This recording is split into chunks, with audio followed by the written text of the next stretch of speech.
My life had been somewhat ruined by an experience I had when I was younger. I think so often back to the time my experience happened. Nobody ever believed my story at the time, so I decided to write it now for the world to see. It began really when I was 14 or so, when my family moved home.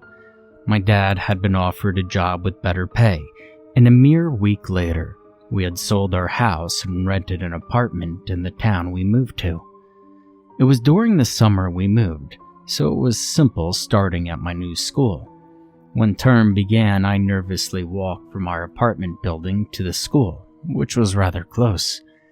I hadn't had the chance to meet any local kids, so I didn't know anybody, and was scared of having to make new friends all alone. I don't recall really speaking to anybody that morning. I was too shy. I just took my timetable in a slightly trembling hand and looked to see what my first class was. Math, in room 104. I checked the little school map handout I had been given. I looked at that map over and over. I couldn't see my class number at all. And by then, no staff were around me and I began to panic. Where the hell do I go? I noticed on the layout of the building that there was a whole section to the right of the school that seemed to have plenty of classroom-sized rooms, but no numbers. The class numbers on the far left of the school were numbers 300 to 310. The center of the building had rooms designated in the 200 to 230 range. I decided my classroom 104 would logically be to the right.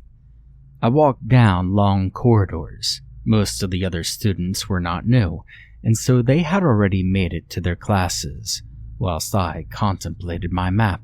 Because of this, the corridors were now deserted.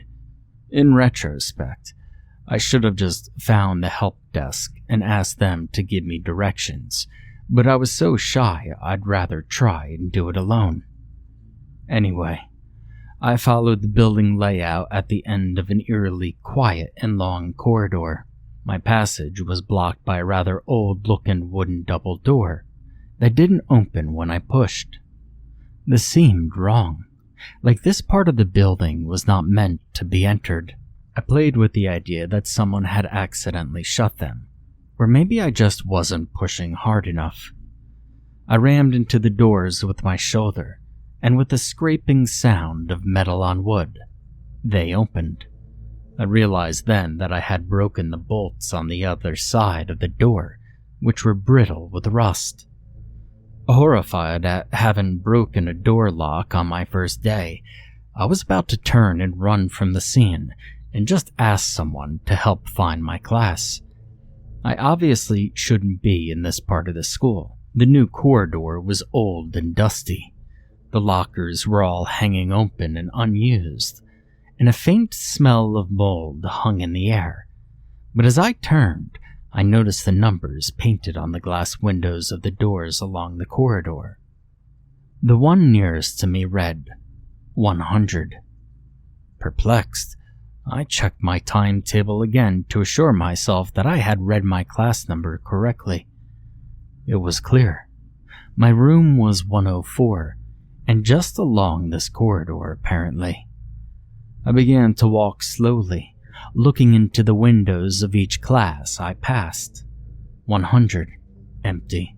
101, empty. 102, empty, except for a plastic skeleton hanging in the corner by a pile of yellowing student lab coats. But still, it was enough to make me flinch. As I checked 103, it was empty. I heard the voice of an adult man coming from the room opposite. Room 104. I peeked through the window. Full. Except it wasn't what I expected to see. Sure, there was a teacher wearing a worn brown suit and blue bow tie. And there were students, all focused on this teacher, sitting apart from one another on old-fashioned wooden tables. What made me pause was what they were wearing. Kids didn't dress like that anymore. It looked like a classroom from an old film or show. The teacher stood beside a blackboard, dusty from chalk. Despite this oddity, I knocked on the door. I assumed the school had a poor budget.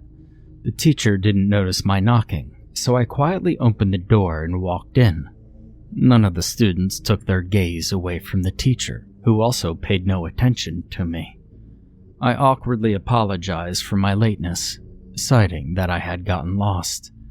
I then made my way over to the only free seat in the room, and I sat down. I felt my cheeks burn with embarrassment.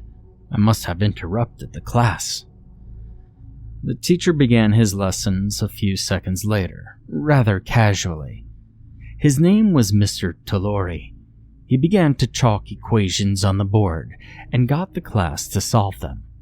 The lesson was rather ordinary, except for the fact no calculators were used.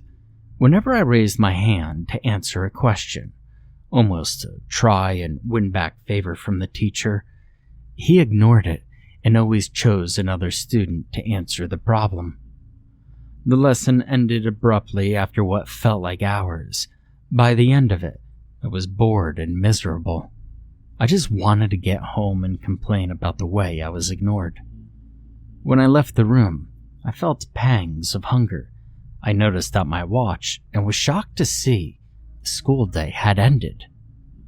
A whole day of math? Horror. I had decided I hated that school. I walked slowly home, going over the day's events in my mind. It was all very weird, but I supposed I would get used to this new school eventually. When I got home, my mother was talking on the home phone. Her face displayed confusion. She heard me come in and frowned when she saw me.